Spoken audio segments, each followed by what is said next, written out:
Boa noite!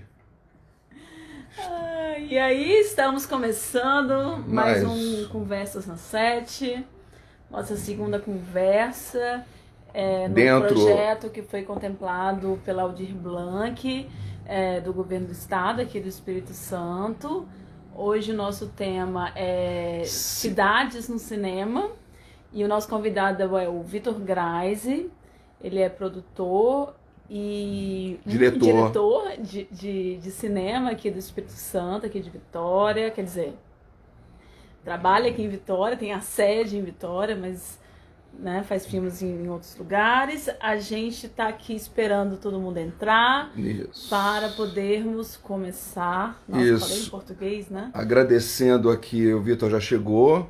Olá, Vitor. Daqui a pouco a gente começa. Agradecer às pessoas que trabalharam com a gente, né, nesse processo, a Nélia, o Curupira, que não é o Curupira, é o Henrique, a Andréia, tá? Agradecer às pessoas que ajudaram na construção desse projeto, né, dentro desse edital, né, da lei Aldir Aldir Blanc, Blanc, que tá? toparam, né, fazer essas conversas com a gente. A gente tem 5 conversas programadas. Fizemos a primeira com a Bernadette Lira. Isso, Hoje é a segunda com o Vitor Graise. Teremos outra no sábado com a Aline Prúcoli. isso E aí. mais 2 com a Gilca Flores e o encerramento com o Renato E e sem a os Blue Ju Caps. da Cidade Quintal. E a gente tem que agradecer também as pessoas que... Não, eu queria agradecer, fazer uma menção aqui honrosa, porque o Conversa na Sete ele foi criado assim para ser uma conversa de boteco, né? A ideia de um conversei, né? E de uma certa forma essa parceria acontece indireto, às vezes diretamente, com a mula vermelha, né, que nos fornece água de alta qualidade, uma água muito bem gaseificada, por sinal, e, poxa, é tudo de bom, né? É o combustível a mais Que molha a nossa que, palavra. no, que molha a nossa palavra, né? E o pessoal da Cousa, né, da editora Cousa, que tá com a gente aí distribuindo os kits para os Isso, convidados e a gente vai ter sorteio desses kits também. isso, Vamos agradeço. chamar o Vitor? Vamos chamar o Vitor. Já chegou aí que nós foi o primeiro a. Vamos lá. Vamos Fizemos lá, a solicitação. Aceita nós. é só agora. Grande Que proposta massa. aí, Que bom. Mangibre, Mangibre. Viva vida Vida longa. longa. Vida Teremos. longa. O que aconteceu? Ali, ó. Convidei. Convidado. Convidei. Cadê? Vitor, você tem que aceitar. Aceita nós aí, Vitor. Aê, Aê. garoto. Peraí, deixa eu me posicionar aqui, senão ficar cortado. E aí? Tudo bem? Oi, tudo bem, e vocês? Estamos bem, na Estamos medida do bem. possível, né? Antes de mais nada, Estão me vendo bem, me agradecer aí ouvindo? o aceite, a conversa com a gente, né? Já era para ter sido há mais tempo, mas bem, que veio agora, ficamos felizes com isso, né? Trazendo esse tema, né? Essa temática, né? Que nos aproxima também, né? Isso aí. E aí, Sim, vamos. Diga, ah, Pedro. não, só queria dizer que fico feliz, primeira vez que eu faço uma live no Instagram. Que massa! Tô usando um ring light e tô me Sucesso. sentindo muito especial. É um influenciador, Bacana. gente, hoje. É isso. Eu não posso fazer porque eu tô tomando a água Do moinho vermelho. não, Não, da da mula mula, da vermelha. mula vermelha. Eu não posso mostrar. É uma pena que a gente tenha que fazer de casa, né, claro, mas também é uma oportunidade bacana assim, de conversar. A gente está tão perto, né? É E verdade, não né? junta, É isso aí. realmente. Mas faremos outras, né? Aí presencial, quando todo mundo tiver vacinado e essa coisa toda, né? A gente vai, a proposta é essa, né? Tentar fazer um repeteco presencialmente. Na rua, de preferência. Isso. Vamos. E, querido, começando, nós temos duas perguntas que são básicas dentro desse formato nosso, né? O primeiro é quem é o Vitor, né? O que que fez o Vitor estar hoje onde está, né? É contar um pouco de você, né? Bom, acho que é difícil, assim. Eu odeio falar de mim mesmo, mas vou tentar. Eu acho que eu me defino como mineiro e que veio parar em Vitória, meio por acaso, assim, mas, né, com o objetivo de fazer faculdade, fiz UFES, fiz comunicação social, jornalismo, e foi o que dali determinou minha vida, digamos, né? Eu fiquei em Vitória já há quase 20 anos e, e acho que esse foi um momento importante, então, assim, de transformações. E o outro foi, acho que sem puxar saco, quando eu vim morar no centro, que já se vão aí também mais de 10 anos, 12 na verdade. Então, que foi também descobrir assim, um lugar para habitar e para se sentir em casa e criar, né, uma casa também. Então, acho que foram esses dois momentos assim, que eu usaria para me definir, para tentar explicar onde eu estou hoje. Legal. Fisicamente e sei lá, mentalmente também. E como que você começou a trabalhar com cinema? Eu faço parte de uma geração da UFES em que ainda não existia o curso de cinema e audiovisual, né? Mas existia uma galera muito interessada que entrou para jornalismo, publicidade, mesmo em outros cursos também, mas que especialmente ali na comunicação, no jornalismo e na publicidade, começou a estudar o audiovisual por interesse, mas também por um estímulo de professores muito importantes, para citar talvez o Davi Proti, o Alexandre Kurtz, que foram figuras importantes assim, nessa formação. E esse interesse fez surgir alguns movimentos, né, que não foram nenhuma novidade também. A universidade já vinha Contribuindo, assim, né, de uma forma. ondas de interesse assim, audiovisual e cinema desde os anos 70. Nos anos 80 você tem o Balão Mágico, você tem toda a geração que começa a trabalhar com vídeo, onde tem cineclubes. Nos anos 90 você tem vários realizadores que saem dali do curso de comunicação também. São vários movimentos, né? São ondas também, né? E aí no início dos anos 2000 começam a surgir novos cineclubes, e aí a gente pode citar o Cine Falcatrua, que era um cineclube no formato digital, já trabalhando num formato de baixar arquivos da internet, de pesquisar essa coisa da pirataria, digamos assim, para usar um termo popularmente conhecido. E teve um outro movimento que era o GRAVE, que era um grupo de estudos audiovisuais criado com orientação do Alexandre Kurtz, e era um grupo de amadores, assim, de cinema, de pessoas que tinham interesse em assistir filmes e discutir os filmes, pesquisar, escrever textos e tudo mais. Então, dessa geração, posso citar o Rodrigo de Oliveira, que é meu sócio na Pique Bandeira, o Hugo Reis, que é editor de som, diretor,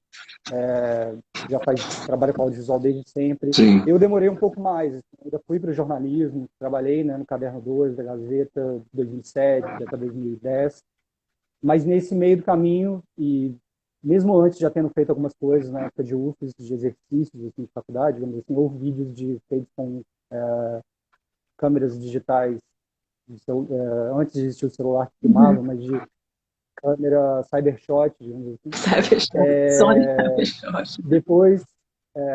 Depois eu acabei me interessando mais, assim, ali por volta de 2009, fiz um documentário chamado Olho de Gato Perdido, e dali em diante eu fui de vez para o audiovisual. Certo. E, assim, conversando um pouco, falando já um pouco de cinema e também do personagem e, às vezes, cenário, né? Conversando na semana passada com a Bernadette Lira, um livro, os livros que ela traz, a presença da cidade é muito forte, né? Não só como cenário, mas principalmente como personagem.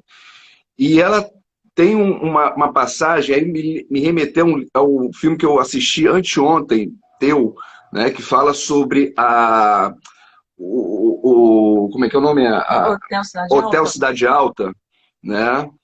Que até agora ele está aqui na minha cabeça, né? Que ela fala a Bernadette, ela fala das ruínas, né? Da morte, né? Da coisa são os fantasmas, né? E me deu essa ideia, vendo o filme Hotel Cidade Alta, que eu conheci, meu primo ficou hospedado naquele hotel quando ele veio fazer cursinho, né? Ele fez isso nos anos 80. Quer dizer, eu nem morava aqui ainda, vindo aqui, ele estava lá, eu fui. Bem, eu lembro do quarto dele, era bem ali próximo. E entrar naquela casa do jeito que vocês fizeram, né? Da criação, quer dizer, a coisa dos fantasmas, da memória. Quer dizer, até que ponto, né? A cidade, nesse aspecto, ela. Porque eu acho que vem muito disso, né?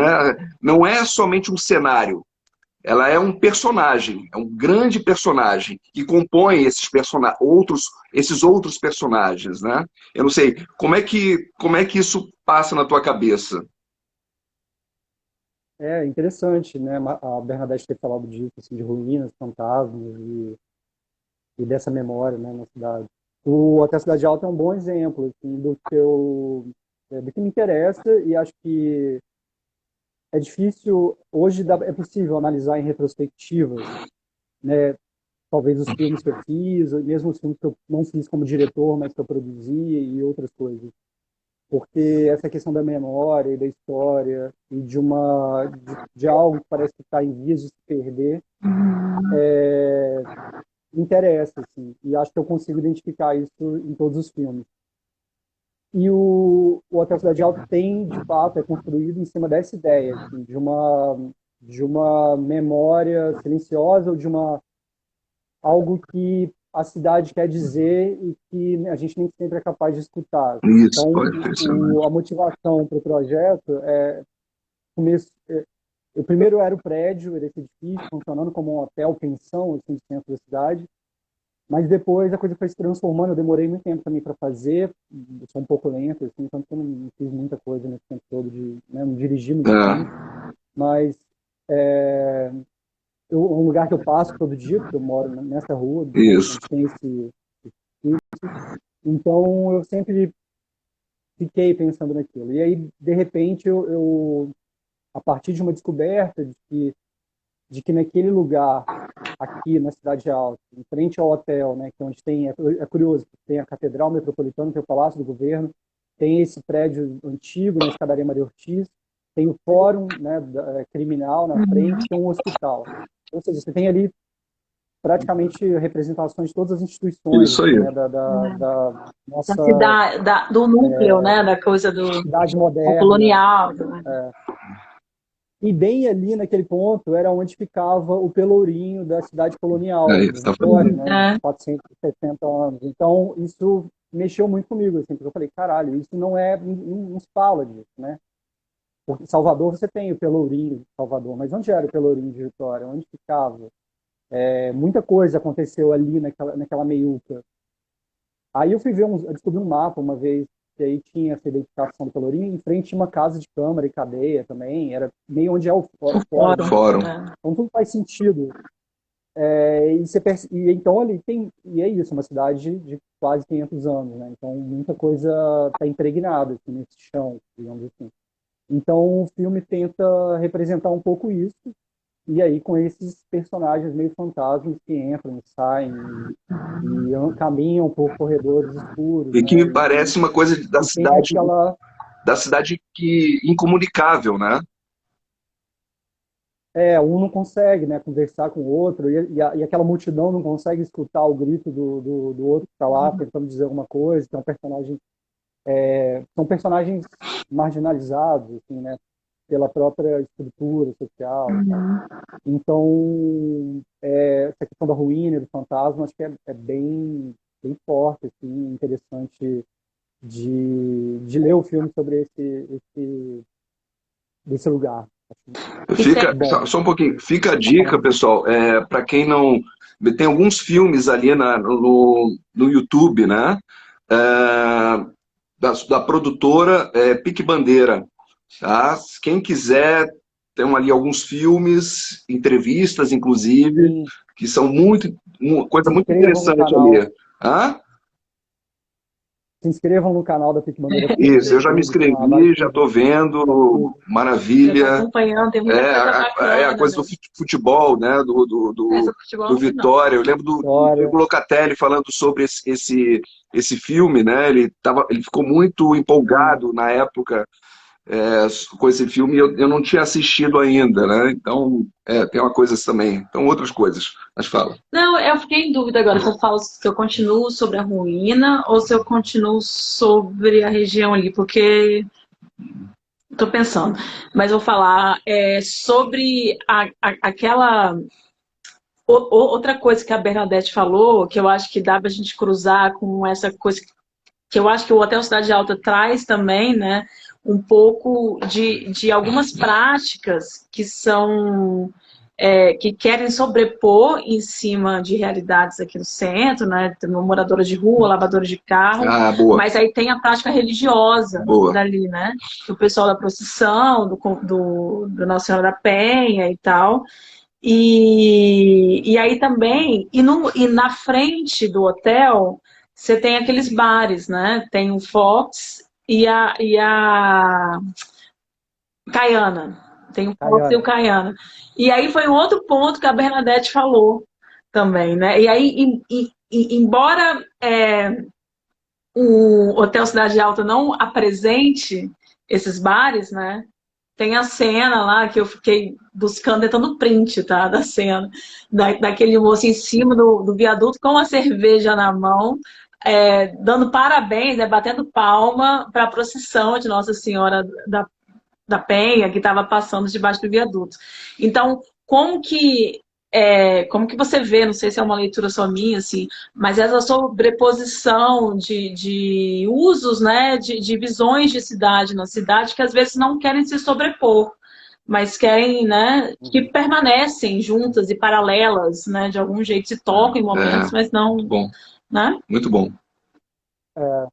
Eu acho que essa, esse é um ponto que me interessa muito aqui no centro, e que eu fico muito feliz de poder morar aqui e experimentar o dia a dia aqui.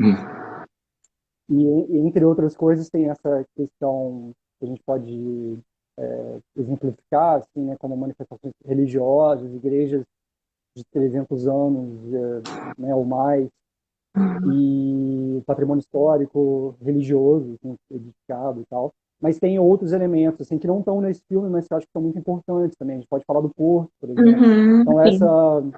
agitação, né, provocada pelo Porto, essas variações de paisagem permanente, assim, que você olha para uma perspectiva de uma rua e a paisagem no fundo dela se altera diariamente, porque Sim. mudam os Sim. navios que estão estacionados parados no porto.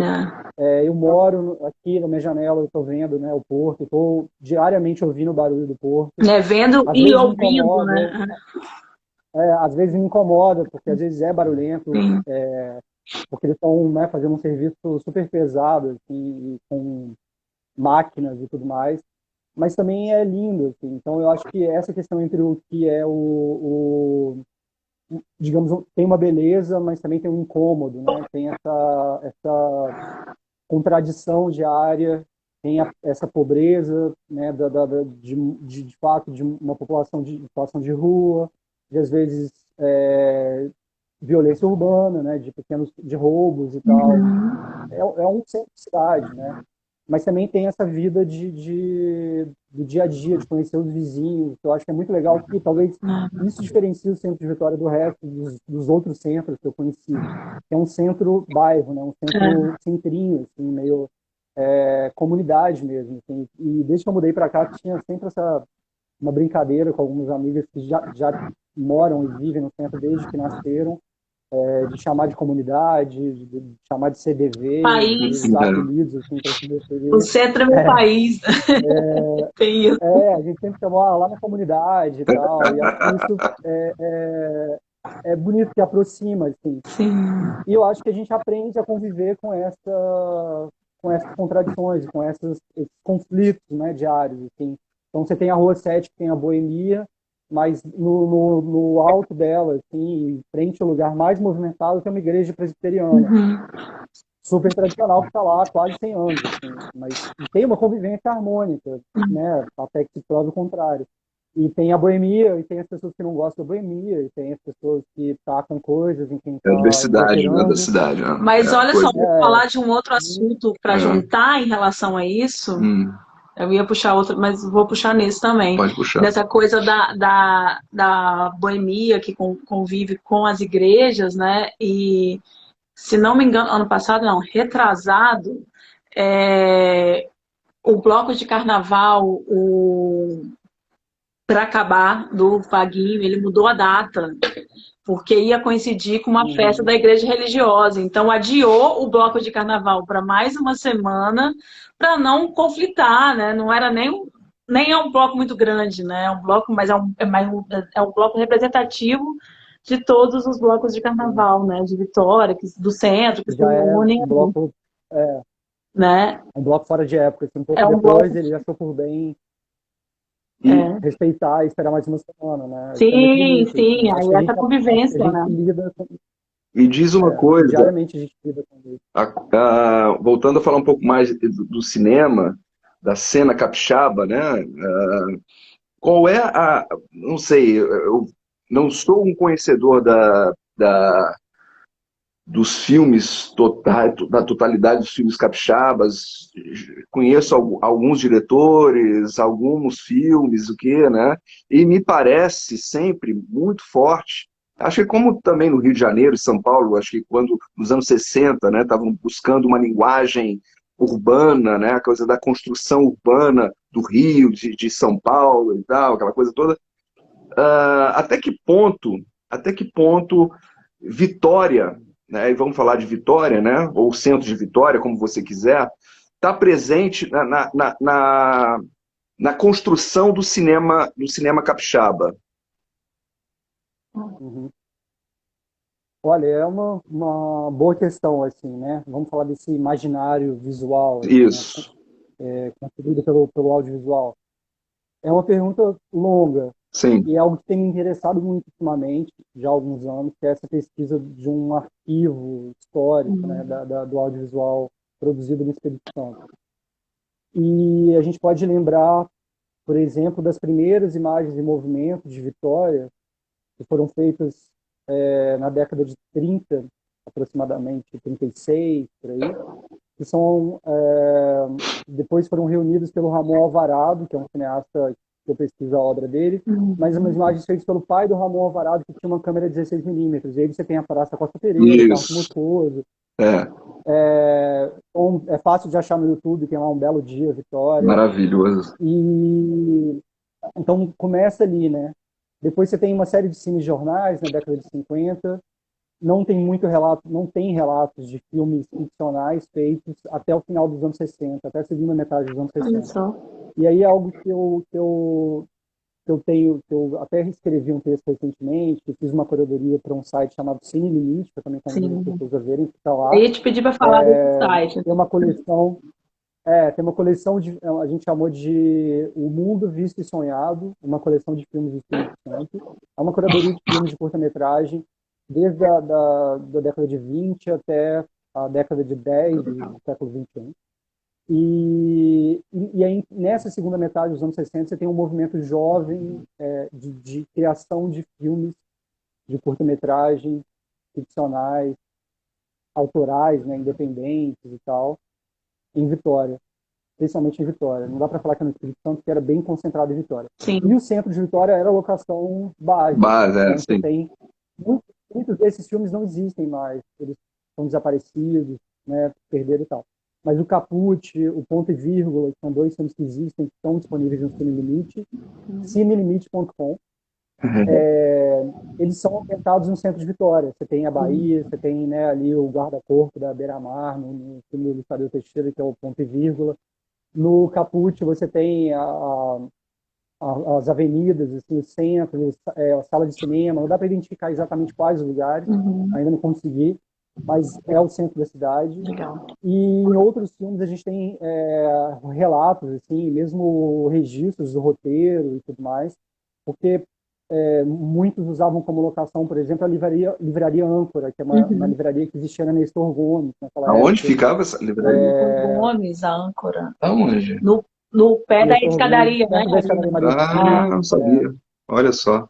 Então, nos anos 60, você tem então esse centro de Vitória bem representado aqui no cinema capixaba. Entendi. E depois a coisa, né, tem um intervalo, mas tem um filme muito interessante, que é um filme que não é fácil de achar, acho que não existe hoje na internet, assim, nem em torrent e tal, que é um filme chamado Paraíso no Inferno, do Joel Barcelos.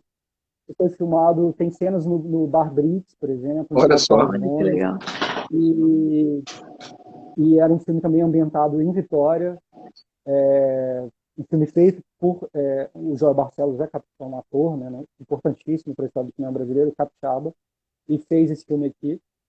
E depois isso começa a ficar mais presente a partir dos anos 80, quando você tem, de fato, uma produção mais frequente, né, 80, 90, 2000, e aí o centro de Vitória e a cidade, né? O centro, mas a cidade se torna mais presente, assim, nessa construção de uma identidade visual, de um imaginário da cidade.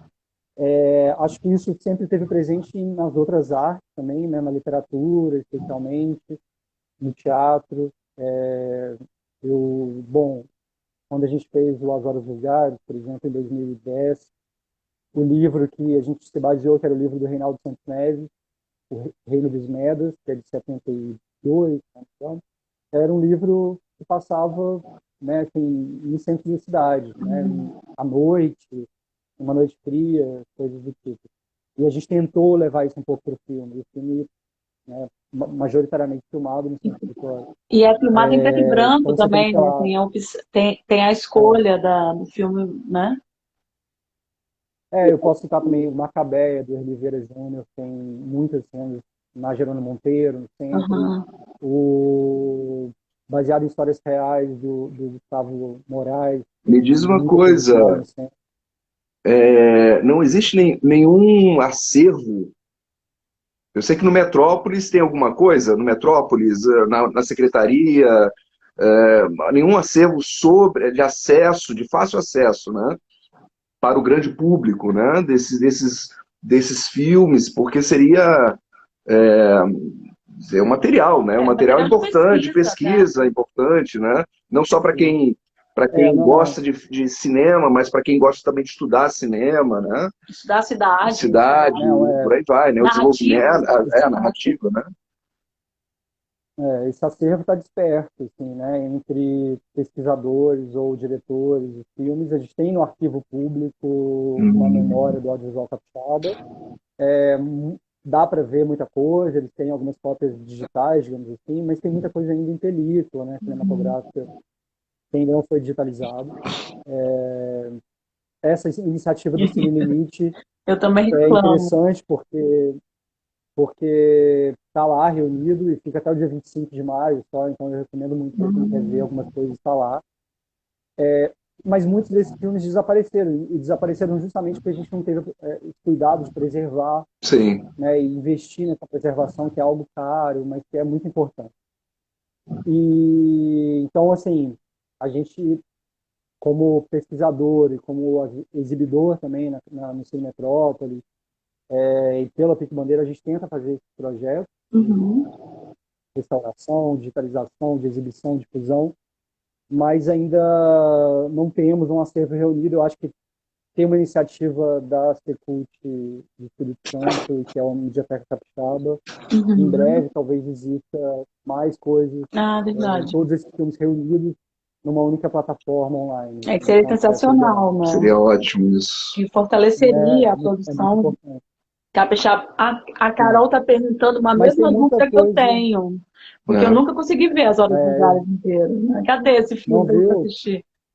É só pedir link, assim. Mas o Horas tem. É só pedir A link. gente fez. A gente fez ano passado uma exibição no YouTube, ficou lá no ar um tempo, e depois eu tirei, assim, porque a gente está tentando colocar nas plataformas. É um pouco delicado essa relação do audiovisual, né, de disponibilizar tudo de cara, porque também muitos desses filmes podem gerar algum tipo de recurso assim, para os produtores, realizadores depois, né? Mas é importante, esse é um patrimônio, digamos, audiovisual também. Sim. Mas ele já esteve no YouTube, saiu, ele existe em torrent para baixar na Torrent, internet, gente. a gente Quem sabe, baixa massa. torrent ainda? Existe? Muita gente É baixa mesmo? torrent, Que massa! tem Cinéfilos e tal. No Vimeo, que a gente tem um canal da Pique Bandeira também numa outra plataforma chamada Vimeo.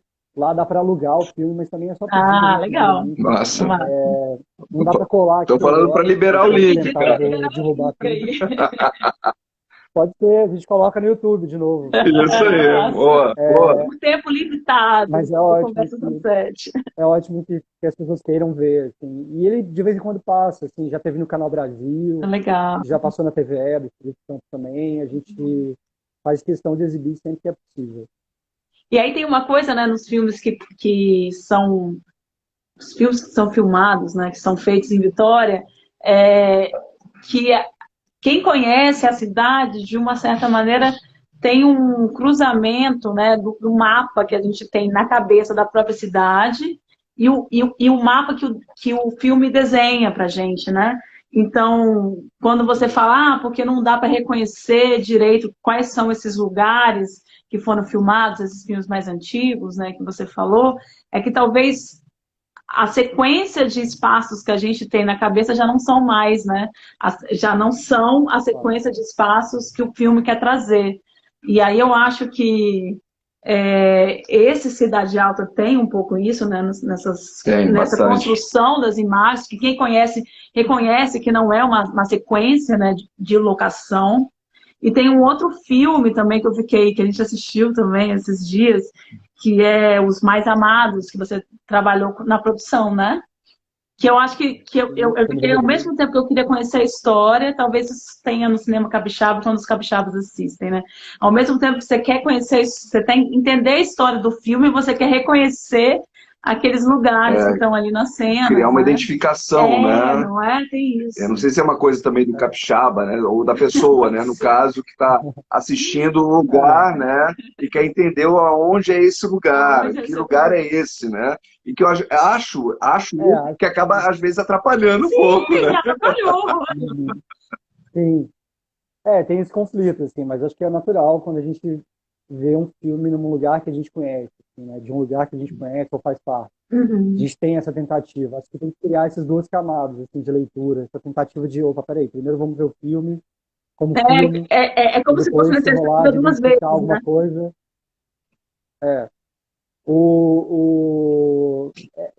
É delicado isso, né? Porque muitas vezes é necessário mesmo quebrar essa localização geográfica. Criar um afastamento, né? Criar um afastamento, justamente. E também porque o que vai importar é outra coisa, né? É a força narrativa ou dramatúrgica digamos assim, a fidelidade geográfica, até histórica, às vezes, ela tem que abrir mão dela. No Hotel Cidade Alta, acho que foi possível conseguir, porque era um filme num espaço muito delimitado. Muito bom. Né, da cidade. Os Mais Amados é interessante, porque ele tem uma diversidade muito grande de locações, e eu acho ele muito foda por isso, assim, muito interessante. Muito. É uma riqueza mesmo de locações. E tem um plano que eu acho maravilhoso, que é aquele plano do convento pegando fogo. Nossa, gente. Aquilo ali, eu olhei aquilo, eu falei... E agora, nesse momento que a gente parece estar vivendo o fim do mundo... Parecendo que a gente está vivendo o fim do mundo, né? A coisa se encaixa, né? Eu falei, é isso, né? Sensacional. Sensacional, não, o negócio foi... Terceira ponte, assim, é um símbolo, né? É o símbolo da modernidade, da coisa da terceira ponte, que liga a uma cidade a outra, e a coisa do antigo, do Do ritual, do colonial, né? Do colonial, do religioso. religioso, né? Nossa, é uma coisa, é louco, né? E para quem não viu, o filme tá Acho lá que o Rodrigo, no perfil do YouTube do Olha, vale a Vitor. pena, vale a Vale a pena, pena. vale a pena, vale a pena. acho que o Rodrigo foi muito feliz, assim, acho que ele fez um plano que vai ficar assim mesmo para a história, digamos, do estado, sabe? Porque é Sim. muito emblemático, né? E é muito forte. Porque aquela paisagem é muito emblemática. Assim, então a Sim. gente vê no filme ela por outro viés, ou outro sentido, que é E uma outra muito interessante. possibilidade de existência, né? A ponte lá e o convento de uma outra forma, que é além de uma vontade de preservação, né? Que a Exato. gente da É, uma, arquitetura tem muito, né? é a ruína é inevitável, né? Sim. Aquilo ali, depois do apocalipse, digamos assim, ninguém vai pensar mais no patrimônio, né? Salvo quem puder. É isso aí. Mas é triste, ao mesmo tempo dá para fazer esse paralelo, como vocês falaram, com o tempo atual. Assim, e aí, voltando, né, conectando com a coisa da preservação audiovisual, a gente pode lembrar nesse momento que a Cinemateca Brasileira, por exemplo, que é o principal repositório, né, do arquivo visual do Brasil, ele tem um ano que está sob risco, assim, está fechado, que ninguém tem acesso, não sabe como é que está, Isso. por muitas questões. Assim. Então, acho que a gente corre riscos, né, diários assim, de ter ruínas audiovisuais, Sim, e verdade. perder esse patrimônio ainda muito antes do fim dos tempos, Com né, certeza. do E que ainda problemático. antes a gente está falando de não conseguir construir um patrimônio arquivístico dos cinemas, dos filmes produzidos no Espírito Santo, mas aí imagina depois que você Uhum, construiu esse patrimônio, você acaba com ele, né? Você se desfaz, assim, é muito grave, é muito exatamente. sério. Né?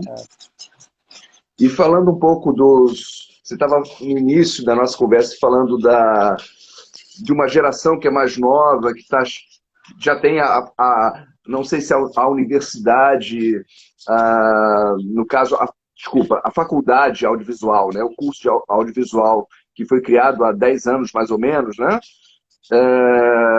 contribuiu com isso, com essa efervescência dos jovens, dos mais jovens, aí de uma nova imagem ou umas novas narrativas desses jovens sobre, não digo somente sobre Vitória, né, mas sobre a cidade, com novos. Uhum, Como é que você vê isso? Como é que você vê? Eu entendo uma coisa aí, voltando a falar até de uma coisa que acontecia aqui que era muito legal, que era até acho que o Gui Castor que fazia, né, que era Cine Rua o 7. Cine Rua 7, né, que era a exposição dos documentários, etc, etc, que aconteciam aqui, né, foram 3 ou 4 anos. Aqui é onde? Aqui na Rua 7, aqui na Rua 7, né, teve uma vez que aconteceu ali, por causa da chuva e tudo mais, que aconteceu debaixo da ponte, né, que também foi Uhum, sucesso. E quer dizer, aí a movimentação, eu vejo assim, Vitória como uma movimentação do audiovisual muito diferente. Eu já morei em outros lugares e que é algo que essa juventude assume para si e quer levar adiante, Ali tem um né? carinho, né? Tem uma força, coisa, né? Tem uma assim. força aí. Como é que você enxerga isso? Você fazendo parte também, né? eu acho, mas já tô mais velhinho, assim. Mas, de fato, depois da criação do curso de cinema audiovisual na UFES, acho que a gente cria mais olhares, assim, né? Com mais diversidade também, e interesses que acabam dando mais, ampliando, assim, esse campo de visão, né? Deixa de ser só, não que tenha sido sempre só a Vitória, mas Vitória acaba predominando, né? E algum tipo de Vitória, né? Você sempre teve o centro, você sempre teve os bairros, digamos, principais. Mas existe sempre esse movimento, né? Nos anos 80, o Balão Mágico, por exemplo, já filmava em São Pedro. Na época que São Pedro era toda a questão do lixão, né? Isso. Do lugar de toda a pobreza, etc. Então, você começa a ressignificar também, né, digamos, as periferias ou esses espaços que não eram representados, né, ou eram subrepresentados. As populações também que eram subrepresentadas, as comunidades, etc. Então, você cria mais olhares, mais espaços. E isso é muito interessante. Isso é muito motivado pelo curso de cinema audiovisual da UF, que é muito interessante e já revelou, né, muitos cineastas. Sei lá, a gente pode lembrar de filmes e nomes.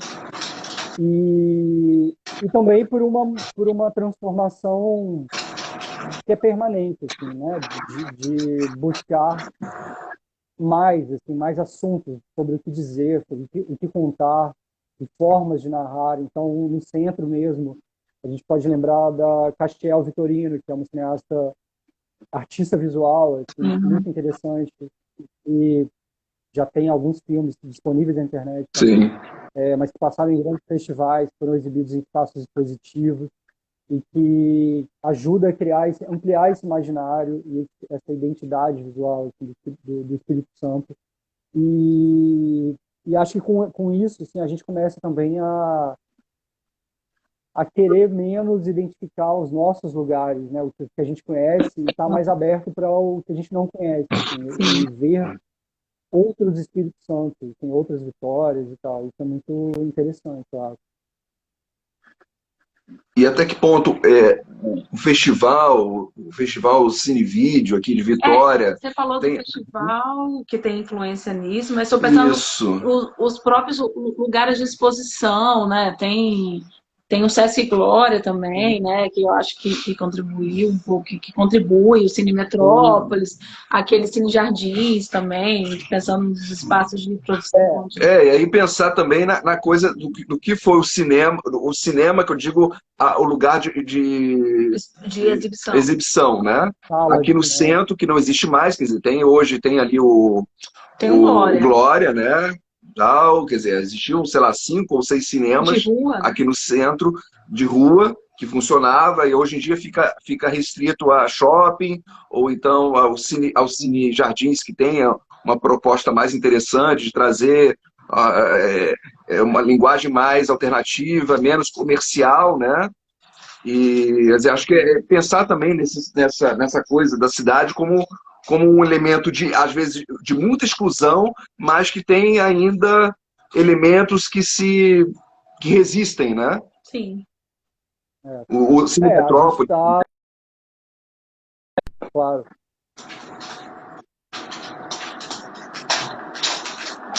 A gente está num momento de uma transformação talvez ainda mais drástica, né? Que a gente não sabe o que vai acontecer agora, né?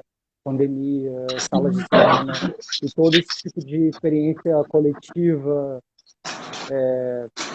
em espaços fechados, digamos assim. E é curioso, né? E ao mesmo tempo assustador pensar nisso agora. Então a gente pode lembrar que antes de existirem salas de cinema comerciais ou simultaneamente, sempre existiram cineclubes, por exemplo, como espaços, né, abertos à criatividade, digamos assim, e abertos gratuitamente à participação da população. Então, os cineclubes desempenham um papel importante, eles sempre existiram aqui em Vitória desde os anos 50, talvez. As salas de cinema de rua, a gente perdeu muito. Não sei, acho que a nossa última sala de rua, que era o Cine Erótico, na Avenida República, talvez não exista mais, agora depois da pandemia. E a gente tem o Centro Cultural Sesc Glória, aqui no centro, com 2 salas que são muito importantes, né, inauguradas há pouco tempo, 2 anos talvez. Mas no resto da cidade a gente ainda tem o Cine Metrópolis da universidade, que tem um papel histórico importantíssimo. Muito importante. Né, que resiste, assim, que propõe, né, programações e atividades e mostras e tal. O Cine Jardins, que tomara também resista, né, a essa questão da pandemia. E a gente vai ter que criar, assim, de novo esses espaços, talvez. Eu acho que a pandemia, ao mesmo tempo que ela nos oferece todo o conteúdo digital online, em diversas plataformas, né, de streaming, das maiores, né, gringas e tal, com pouco conteúdo brasileiro, e talvez nenhum captado, mas também menores, plataformas brasileiras, assim, focadas em curta-metragem, ou focadas não sei, tem muitas de gênero, assim, documentários, filmes relacionados à música, filmes de terror, etc. Então, tem muitos nichos e tem muito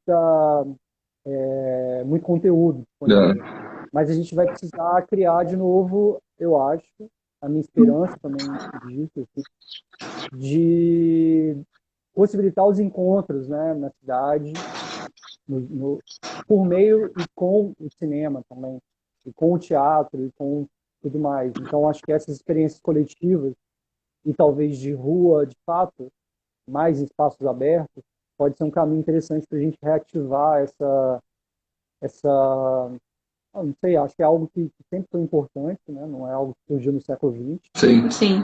mas que a gente vai ter que redescobrir agora, depois de 2 ou mais anos, não sei quanto tempo ainda vai durar isso, de reclusão e de isolamento e tal. De algum distanciamento, né?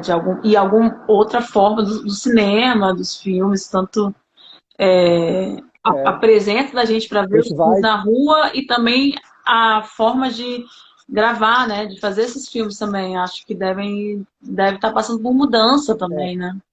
Como é que tá isso, né? Como é que sim, tá isso? Como é que tá o audiovisual, A a produção, produção audiovisual nesse momento? eu acho que ela ainda existe de formas limitadas, digamos assim. Nem todo mundo está filmando, nem todo mundo tem coragem ou intenção de filmar nesse momento. Muita gente não tem como filmar também porque tem questões de financiamento, está paralisado. Quem está filmando está investindo muito em medidas de segurança, né, sanitárias, digamos assim, de saúde. Então tem um custo elevado para filmar nesse momento. Então quem pode filmar nesse momento está filmando, são as grandes indústrias, digamos assim, do audiovisual.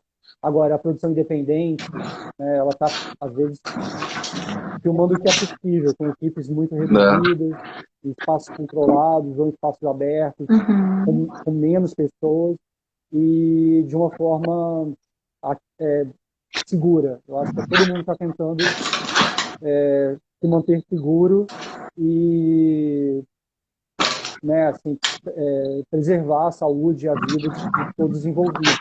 É isso aí. Então, acho que a grande limitação é essa, é uma limitação orçamentária também, porque é caro filmar com toda a segurança, né? Com testes, com medidas, equipamentos de segurança, etc. Certo. É um momento delicado, assim, né? Poderia falar muito mais sobre isso, mas é um momento Sim. em que o financiamento da produção independente está correndo riscos. A gente tem diversas mobilizações no Congresso Nacional para que a gente mantenha, né, o estímulo à produção. E que se prorrogue, né, O prazo. as ações da Aldir Blanc, né, e que se mantenha. Mas a gente está numa luta diária, quase, né, para tudo isso. A gente não está falando de meia dúzia de cineastas, né, com aquela ideia de que o governo sustenta artistas à toa. Não, a gente está falando de trabalhadores da cultura, trabalhadores e trabalhadoras da cultura, e de uma cadeia produtiva que gera muitos recursos, até lucros, assim, Com certeza. impostos para o Estado, então, para o governo e tal. Então, a gente está falando de uma indústria, né, criativa, de muitas famílias que são criadas, sustentadas com trabalho na indústria audiovisual. Em torno, né, não é em torno, né, mas em conjunto com todas essas ações do audiovisual. Né? Direta e indiretamente, né? Sim, sim. Mas falando um pouco mais, vamos aumentar a animação aí. Fala um pouco, né, É a Camila que me falou uma vez, e eu fiquei encantado com o projeto, Saindo com a do ideia, cinema, saindo né? do cinema, mas acaba sendo o cinema, a cidade. Bem, pode ser filmado isso também, pode ser criado também, Tem que fazer um filme dessa né? que ele vai Como é falar, que ele já até sabe. ele sabe, né? Essa coisa no carnaval, você e mais um bando de gente que faz. Explica como é que surgiu isso, explica o nome, qual é a ideia, a concepção, Qual que é o etc. nome do Como é que é o bloco? nome do bloco, o que que é? Porque é algo. Eu assim, fiquei encantado. Falei, é esse que eu quero. Começa aqui e termina ali. Não, É, como é que é? É o menor e mais longo bloco do mundo. Mas explica para nós aí. é. Acho que uma vantagem assim de estar em Vitória e a gente ainda tem muito por fazer, assim, digamos, né? A gente tem um campo aberto de possibilidades, já que é uma cidade que tem menos tradições assim estabelecidas. Então a gente inventa, né, muita coisa, o que é muito legal. Inventa a E uma tradição brincadeira também. dessa, exatamente, cria novas e tal. E uma dessas foi esse bloco de carnaval, que é o Se Desce Sobe, com ponto de interrogação. Eu achei que você fosse eu trocar o nome. E muita gente fala sobe e Sobe desce, ideia. inverte, brinca e Muito tal. bom. Que é isso, que ele é um bloco anárquico e livre, Adorei que isso. não tem não é um bloco legal no sentido jurídico do termo, ele nunca Isso. pediu licença para sair. E isso acho que é a principal característica dele, assim, essa de ser um bloco ilegal. E ele é um bloco que pretende explorar assim, esses espaços do centro de Vitória, caminhando a pé, né, sambando, mas às vezes não sambando, porque a gente percorre escadas, escadarias e locais que são de difícil acesso e que são Sim. perigosos até numa situação de carnaval. Então, ele sai sempre na segunda-feira de carnaval. Esse ano, 2021, infelizmente, não saiu. Mas em 2020 eu não estava presente e ele saiu sem mim, foi Ah, muito bom, saiu? porque tem um grupo de amigos, assim, amigas, muita gente é 30 pessoas, que se mobiliza para fazer o bloco. Então é o menor bloco também, É a gente muito nunca bom, teve Ele né? saiu preocupação de de crescer. dois lugares em 2020, né? Você sabe? Ele teve, inclusive, uma dispersão, assim, a gente vai ter que reunir ele de novo. Mas é muito legal, porque ele vai por caminhos que nunca foram explorados antes pelo Carnaval Capixaba, pelos blocos. E ele não tem trio, né? Então ele é um bloco a pé mesmo, com toda a pequena estrutura Você tá rindo? É de ótimo, a ideia é seres humanos ótima, a pé. porra. E eu gosto muito, fico muito feliz assim, quando chega o Eu Carnaval, que tenho a Ele é o oportunidade maior de fã fazer do bloco. bloco sem nunca ter ido. eu sou fã. Quando eu vi a concepção, falei, isso é para mim, né? Isso aí é anarquia, né? É a É anarquia, superstição né? do bloco de É carnaval. anarquia. E ele O para outro não vai a lugar nenhum, né? É isso, né? E ele para nos bares, assim, então ele tem o objetivo de parar em determinados bares que a gente gosta, que a gente frequenta, então os marcos, digamos, ele pode mudar o caminho no meio, assim, mas ele vai ter que chegar até aquele próximo bar. E é divertido, porque às vezes para no bar e ele fica 1 hora parado, 2 horas, aí depois começa de novo Genial. e vai embora. É por aí. Muito bom. Ai, os blocos. É. Mas aí você podia filmar Mas tomara que esse bloco de volte, né? carnaval, hein? Ele não dá para filmar esse bloco. Esse bloco é muito difícil de capturar o espírito dele. Mas agora a gente tem que retomar o carnaval, né? Tomara que ano que vem a gente possa fazer o carnaval de novo, É, que é muito importante, assim, sim, acho que tá todo mundo sentindo para a falta, né, gente. Com dessa certeza. explosão de rua, né? É, Tem uma coisa que é a explosão de acho que é rua isso. mesmo. E diz uma coisa, o que te fez vir para o Espírito Ah, Santo? Você como mineiro, né, interior mineiro, o que te fez, não sei, eu não conheço a tua cidade. Ela é próxima, Uhum. me situa dentro dessa geografia aí. Agora a gente está voltando para a parte pessoal, né? Agora É, entendi. claro, Mas, claro. Cara, Manhuaçu, eu sou de Manhuaçu, Minas Gerais. É uma cidade muito próxima da fronteira com o Espírito Santo. E como bom mineiro, desde que eu tinha meses de idade, eu vinha para a praia no Espírito Santo. Então eu conheci Guarapari, talvez antes de conhecer Belo Horizonte. E aí eu sempre vim. Cara, Mas isso eu é muito nunca. bom. A geografia, né? As Não. geografias são diferentes. Né? E é muito perto, assim, pra gente. A gente tá, sei lá, 30 minutos, 40 minutos do limite, assim, pela Da BR-262. praia, não, mas o limite. E da fronteira com o Espírito Santo. E na região do Caparaó, Manhuaçu está ali entre o Caparaó e o Legal. Rio Doce. Tá, Então, é bem perto de Iuna, Ibatiba, tá, ok. né, as cidades da região do Caparaó e da fronteira, Ibatiba, principalmente. Certo. E então eu sempre tive muito próximo do Espírito Santo, sempre vim muito, conhecia e tal, mas não tinha o objetivo de vir para cá morar e nem estudar, porque me reconhecia e me identificava como mineiro. E como bom mineiro, a gente primeiro pensa em ir para Viçosa, para Juiz de Fora, para Belo Horizonte. E cheguei aí, morei em Belo Horizonte, estudei e tal, mas não fui aprovado no vestibular da FMG. Tem essa grande mágoa comigo mesmo. Mas Verdade, passei na agora. UFES por um acaso. Assim, Você tentou para passei quê? na Você UFES por um tentou o quê acaso. lá em Comunicação, comunicação? tudo comunicação, jornalismo. Tá, E aí vim, né? Aquela época ainda antes do Enem ser o Enem de hoje, antes de sim. SISU, antes dessa coisa toda, era fazer vestibular em 3 ou 4 lugares e Você tinha que ir tentar. até a Aquela cidade, né, loucura. para fazer vestibular. Exatamente.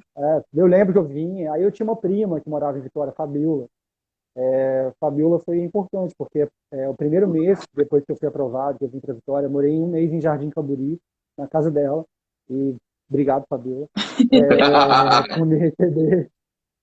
Mas era a minha única referência aqui, e depois eu comecei a descobrir a cidade, de fato, morando e tal, e foi muito legal, porque também, como eu não tinha nada, minha conexão era toda via UFES, assim, com os amigos, os colegas do curso de comunicação e com a universidade. Então, meu compromisso era ir final de semana para casa da minha mãe, do meu pai, visitá-los. Às vezes era uma vez por mês, depois uma vez a cada 2 meses, até que Aí você vai se foi. enraizando, né? É. É isso aí. E foi muito bom, porque meu neto, 90, 80% dos meus vínculos hoje são com pessoas da minha época de UFES, né? Grandes amigos até hoje, Eu, e, eu sei que e você já, colegas de trabalho.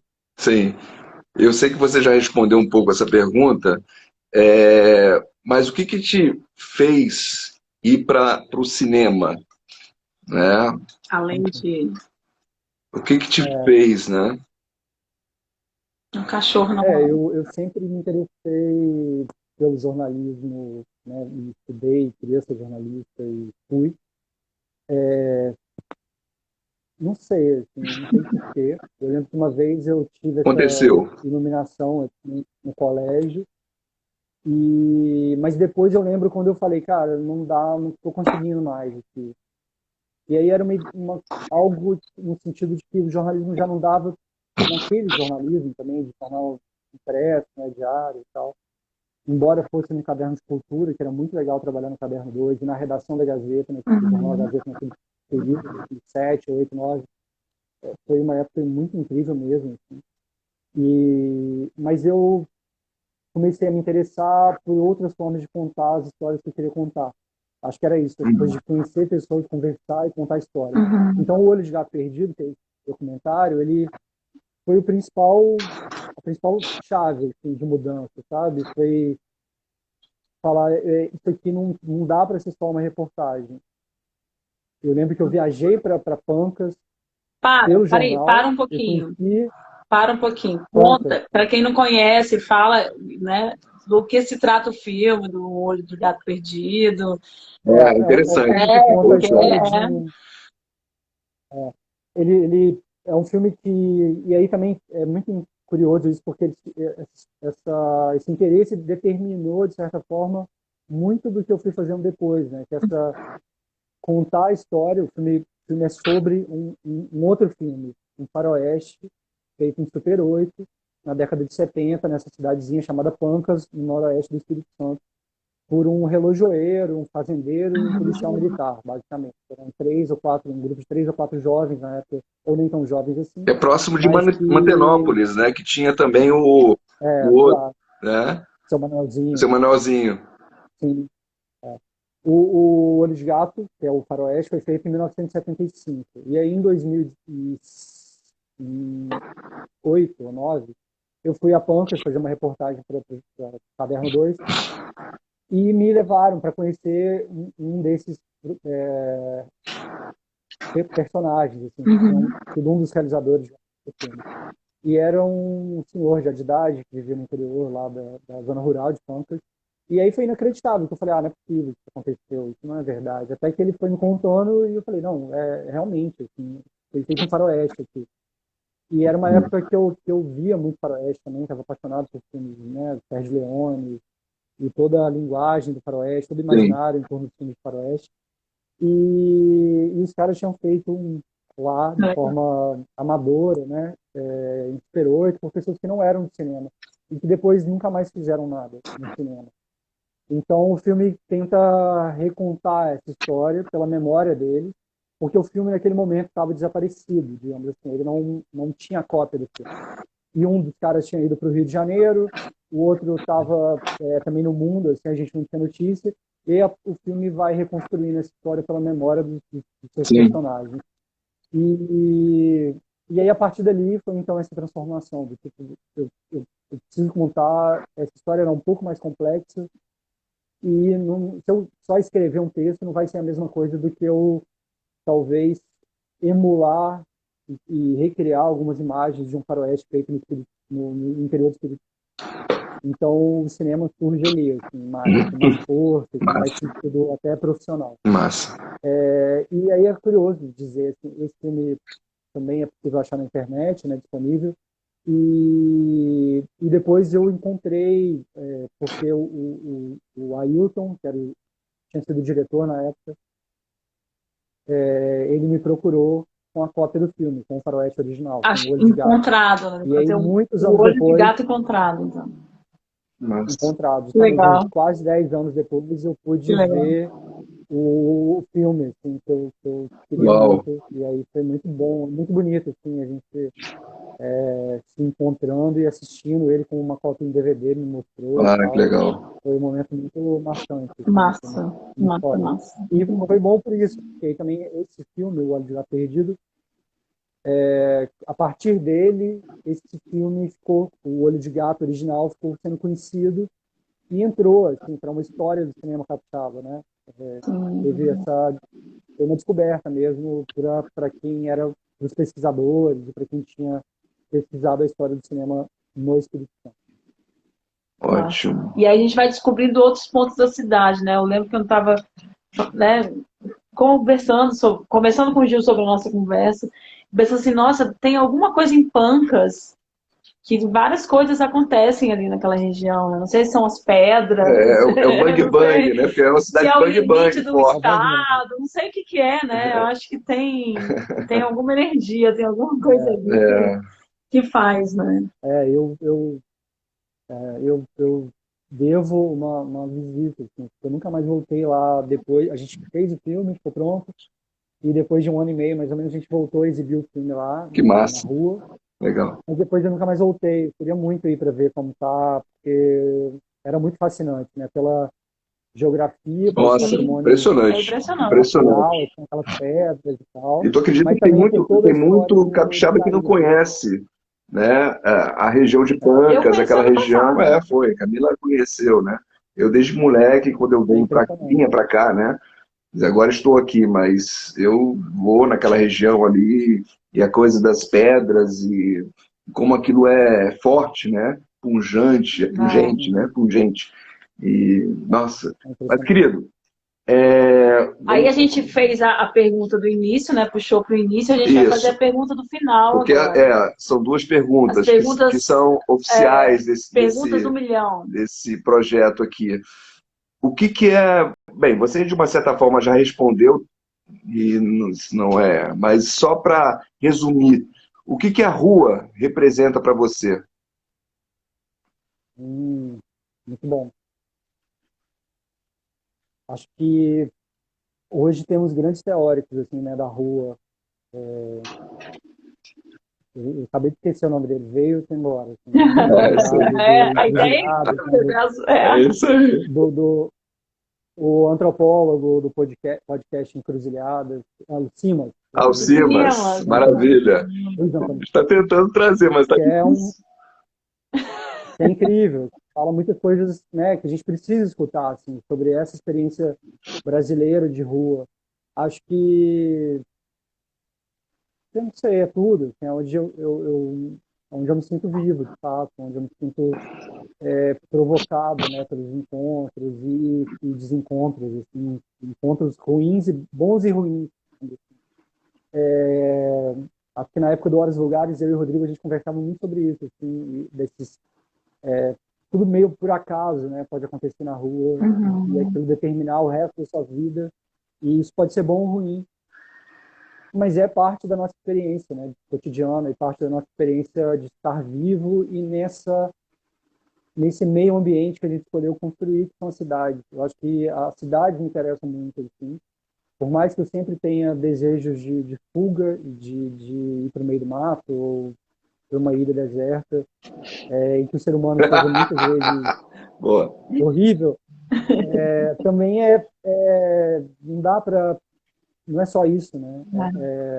Eu sentiria falta de morar na cidade com todo o seu barulho, ruídos e pessoas e toda essa multiplicidade de experiências. Assim. Ótimo. Então, por isso que o carnaval é interessante, o carnaval de rua, o carnaval ilegal. Eu gosto muito dessas questões assim, do ilegal, né? Do que não é permitido, mas que não é permitido por quê, né? Sim, A gente precisa daquilo, a gente sim. precisa ocupar esse espaço. Então, acho que essa ideia de ocupar essa rua politicamente, né, mas não só da política institucional, partidária e tal, mas da política do corpo, da rua, de estar ali, de viver esses espaços, de defender, né, a rua como lugar em que tudo é possível, que a gente vai ter que saber lidar com isso tudo, né, e às vezes